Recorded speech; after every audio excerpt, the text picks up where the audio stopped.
नमस्कार दोस्तों। पिछले वीडियो के कंटिन्यूएशन में हम लोग आज शुरू करते हैं लॉन्गिट्यूड को। क्योंकि हम लोगों को अगर पृथ्वी पर किसी स्थान के बारे में समझना है तो उसके लैटिट्यूड के साथ लॉन्गिट्यूड को भी समझना बहुत ज़रूरी है। लेकिन उसके अलावे लॉन्गिट्यूड का इस्तेमाल समय निर्धारण के लिए भी किया जाता है, जिससे अलग अलग क्षेत्रों के समय में अलग अलग क्षेत्रों की तुलना में अंतर होता है और इसी प्रकार से डेट चेंज के लिए भी लॉन्गिट्यूड की आवश्यकता होती है। तो आगे देखते हैं, समझते हैं लॉन्गिट्यूड को किस प्रकार से ये हमारे लिए मददगार होता है।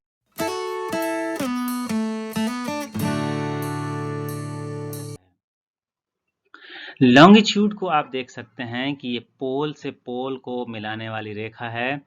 इस तरीके से सभी की सभी लॉन्गिट्यूड बराबर होती हैं, लेकिन ये अलग अलग क्षेत्रों के लिए अलग अलग मान रखती हैं, क्योंकि एक लाइन जो कि 0 डिग्री की है, इसका निर्धारण 1884 में कर दिया गया था और ये लंदन के ग्रीनविच जगह से गुजरती है और इसी वजह से अब तक ये यहीं पर बनाई गई है और इसी से पूरे पृथ्वी पर लाइन का निर्धारण किया जाता है कि किस का मान कितना होगा। ये 0 डिग्री है और इस पर केंद्र से, पृथ्वी के केंद्र से जो एंगल बनाता हुआ लाइन खींचा जाता है, उसके अनुसार हमारे पृथ्वी पर अलग अलग मान के लॉन्गिट्यूड्स बनते हैं। अब इसमें सबसे महत्वपूर्ण रेखा तो यही है 0 डिग्री की, जिसको ग्रीनविच मीन टाइम या प्राइम मेरिडियन, प्रधान माध्य कहते हैं। इसके ठीक विपरीत, इसके ठीक पीछे जो लाइन बनती है उसको इंटरनेशनल डेट लाइन कहा जाता है और इसका मान 180 डिग्री है। इस प्रकार से 0 डिग्री से पूरब की तरफ चलते हुए और पश्चिम तक की तरफ चलते हुए टोटल दोनों ही साइडों में 180 और 180 डिग्री का मान है। टोटल 360 डिग्री ये कंप्लीट करता है। इन दोनों के बीच की दूरी को गोरे कहा जाता है और इन दोनों में, अगर यहाँ तो ऐसे 15 डिग्री का मान दिखाया गया है, लेकिन अगर 1 डिग्री मतलब 0 डिग्री से 1 डिग्री के बीच का अगर डिफरेंस जाना जाए तो यह 111 किलोमीटर होता है। इस तरीके से हम पूरे पृथ्वी पर भूमध्य रेखा के पास की लंबाई भी नाप सकते हैं, क्योंकि पूरी पृथ्वी पर 360 लॉन्गिट्यूड्स हैं, देशांतर रेखाएं हैं। इन रेखाओं का इस्तेमाल समय निर्धारण के लिए भी किया जाता है, क्योंकि हम सब लोग जानते हैं पृथ्वी एक चक्कर लगाने में 24 घंटे का समय लेती है। 24 घंटे में वो कितना घूमती है? 360 डिग्री घूम जाती है। इस तरीके से 1 डिग्री घूमने में पृथ्वी को 4 मिनट का वक्त लगता है और अगर कहें कि 15 डिग्री यहाँ से यहाँ तक घूमने में इसे वक्त लगेगा कितना? 15 गुना 4, 60 मिनट या कहें 1 घंटा। तो इस तरीके से हमारे पृथ्वी पर समय का निर्धारण हो जाता है। ये जो लाल वाली लाइन है ये इंडियन स्टैंडर्ड लाइन के लिए खींची गई है। ये 82.5 डिग्री पर स्थित है। अब 82.5 डिग्री में ये ईस्ट साइड में है, पूरब के साइड में है, तो इसलिए इसको हम लोग बोलते हैं 82.5 डिग्री ईस्ट। ये हमारा इंडियन स्टैंडर्ड टाइम है। इस पिक्चर से भी आप देख सकते हैं कि लैटिट्यूड के साथ जब हम लॉन्गिट्यूड को मिलाते हैं तो ग्रिड्स बनती हैं अलग अलग। इस तरीके से देखें तो पृथ्वी पर ग्रिड्स बहुत सारे बने हुए हैं, जिसके आधार पर आप किसी भी स्थान का मान निकाल सकते हैं।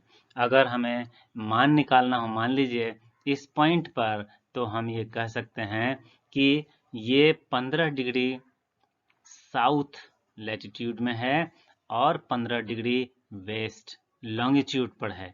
तो अगर हम कहते हैं 15 डिग्री वेस्ट, तो ये लाइन आपकी हो गई 15 डिग्री वेस्ट और ये हो गई 15 डिग्री, या इसमें 30 डिग्री अगर है 30 डिग्री साउथ, तो ये इसका एड्रेस हो गया। इस तरीके से हम किसी भी स्थान को इस पॉइंट के आधार पर निर्धारित कर सकते हैं। और इस तरीके से आप देखेंगे बड़ा क्वाड्रेंट 4 है, north west, north east, south west और साउथ ईस्ट। और इसी तरीके से हम लोग इंटरनेशनल डेट लाइन का निर्धारण करते हैं। ये जो लाइन है 180 डिग्री की, ये लाइन आपकी इंटरनेशनल डेट लाइन है। ये दोनों ही पॉइंट, दोनों ही लाइन एक ही है, क्योंकि पृथ्वी गोल है, ये दोनों तरफ आकर के इस साइड से और इस साइड से ये दोनों मिले हुए हैं। लेकिन फैला देने से हमें ये आसानी होगी समझने में कि अगर हम पृथ्वी पर घूम रहे हैं और घूमते हुए अगर इंटरनेशनल डेट लाइन को क्रॉस करते हैं तो हमारे लिए तिथि का क्या होगा।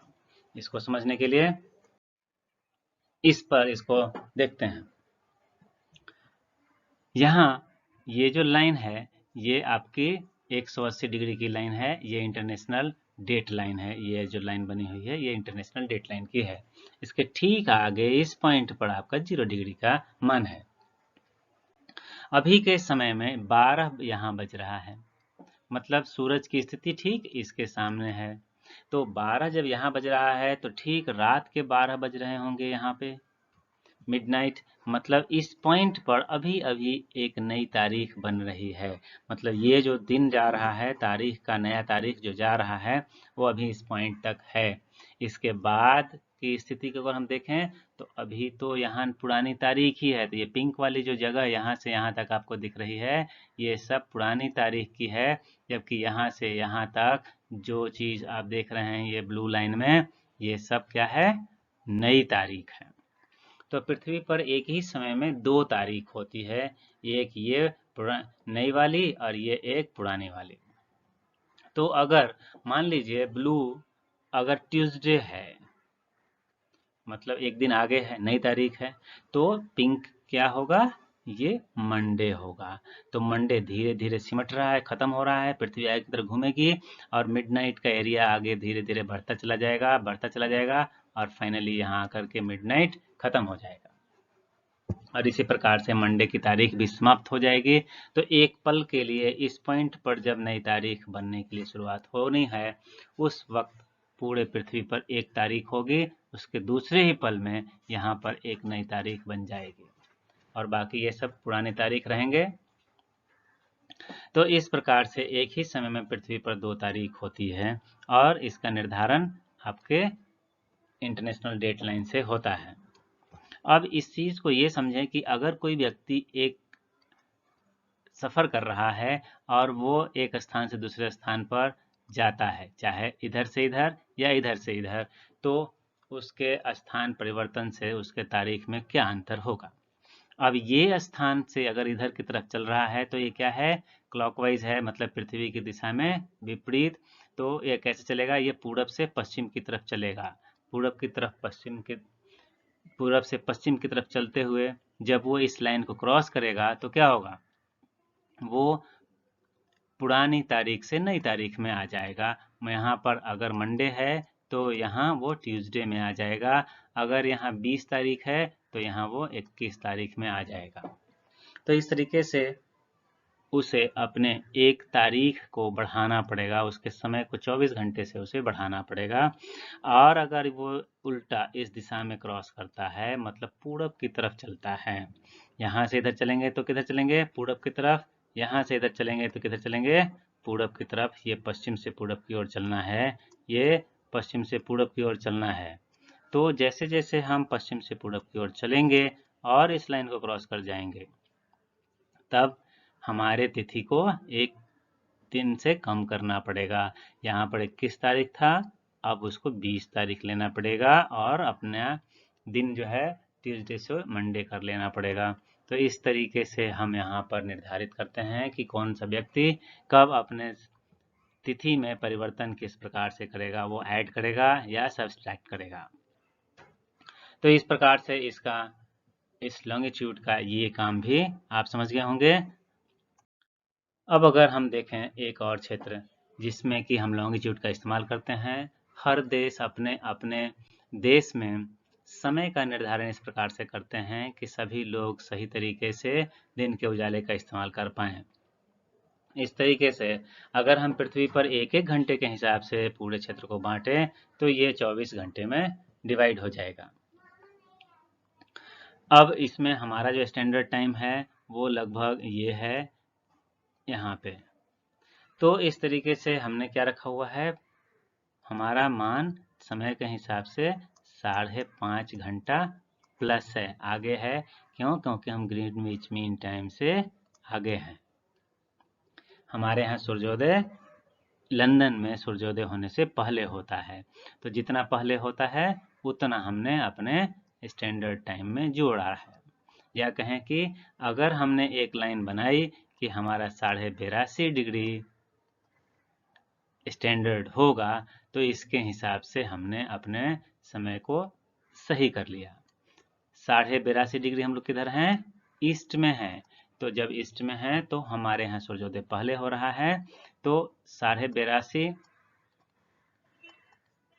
गुना 4 मिनट 330 मिनट, और इस प्रकार से 5.5 घंटे हम लोग आगे हैं। ये हमारा स्ट्रक्चर है। और ऐसा क्यों हो रहा है? ये सब रोटेशन की वजह से है। तो हमारा रोटेशन जो है वो 360 डिग्री 24 आवर्स में, तो 1 डिग्री 4 मिनट में, और इस प्रकार से हमारा इंडियन स्टैंडर्ड टाइम 330 मिनट आगे है, 5.5 घंटे आगे हैं। हमारा जो ये IST है, ये नैनी इलाहाबाद के नज़दीक जो है वहाँ से गुजरती है और मिर्ज़ापुर से भी होकर गुजरती है। तो आपके क्वेश्चंस के लिए बहुत इंपॉर्टेंट है, मिर्ज़ापुर अथवा इलाहाबाद के नज़दीक नैनी। इसके अलावा अगर हम वर्टिकल यहाँ से यहाँ तक देखेंगे तो जो स्टेट्स आते हैं जिससे ये रेखा गुजरती है वह है उत्तर प्रदेश, मध्य प्रदेश, छत्तीसगढ़, तेलंगाना और आंध्र प्रदेश। तो इस प्रकार से हम लोगों ने क्या समझा कि जो लॉन्गिट्यूड है वो एक इमेजिनरी लाइन है, और वो इमेजिनरी लाइन जो ग्रीनविच से होकर गुजरती है, लंदन के ग्रीनविच से होकर गुजरती है, उसे 0 डिग्री मान दिया गया है, जिसे हम लोग GMT कहते हैं। इस स्टैंडर्ड का निर्धारण 1 नवंबर 1884 को किया गया था, ठीक है, और इसके आधार पर टोटल 24 टाइम जोन बनाए गए। ऐसे अगर हम जाने कि टोटल टाइम जोन में सबसे अधिक किस देश का टाइम जोन है, तो वो है फ्रांस। फ्रांस के बाद दूसरा नंबर आता है रसिया और अमेरिका का कंबाइंड। तो उसमें उनके बराबर बराबर 11 टाइम जोन हैं। अब कहेंगे आप फ्रांस कैसे है? तो फ्रांस पूरी दुनिया में बहुत सारे टेरिटरीज में उसका कंट्रोल है। तो जहाँ जहाँ उसका कंट्रोल है वहाँ वहाँ अलग अलग टाइम जोन हैं, और इसकी वजह से उसके टाइम जोन ज़्यादा हो गए। तो इस चीज़ को आप ध्यान रखेंगे कि टाइम जोन जो हैं वो फ्रांस के ज़्यादा हैं, जबकि आपको कई जगह पे हो सकता है मिल जाए कि रसिया का ज़्यादा है। तो रसिया मेन लैंड के रूप में, अगर एक ही लैंड के रूप में देखा जाए, तो सबसे अधिक 11 टाइम जोन वाला क्षेत्र है, जबकि फ्रांस अलग अलग क्षेत्रों में उसका टेरिटरी होने की वजह से वो ज़्यादा टाइम जोन वाला क्षेत्र है। तो दोनों में डिफरेंस है, इस बात को समझना है। 0 डिग्री की लॉन्गिट्यूड और 0 डिग्री की जो लैटिट्यूड है उसका आपस में क्रॉसिंग जो है वो गल्फ ऑफ गिनी में होता है। तो ये आप लोग ध्यान रखेंगे। इस प्रकार से अगर देखें तो अगर लॉन्गिट्यूड की हम लोग बात करें कि कंट्रीज कौन कौन सी जहाँ से क्रॉस करता है, वह है UK यूनाइटेड किंगडम, फ्रांस, उसके नीचे स्पेन, अब अफ्रीका में अल्जीरिया, माली, बुर्किना फासो, घाना और टोगो हैं। मैंने पहले बताया कि लॉन्गिट्यूड का 1 डिग्री का डिफरेंस सबसे अधिक इक्वेटर पर होता है 111.32 किलोमीटर, और इस तरीके से हमारे पृथ्वी पर लॉन्गिट्यूड की संख्या कितनी है? 360। तो मुझे लगता है आप इसको आसानी से समझे होंगे और आगे इसको रट भी लेंगे ताकि आपके एग्ज़ाम्स में आपको फ़ायदा हो।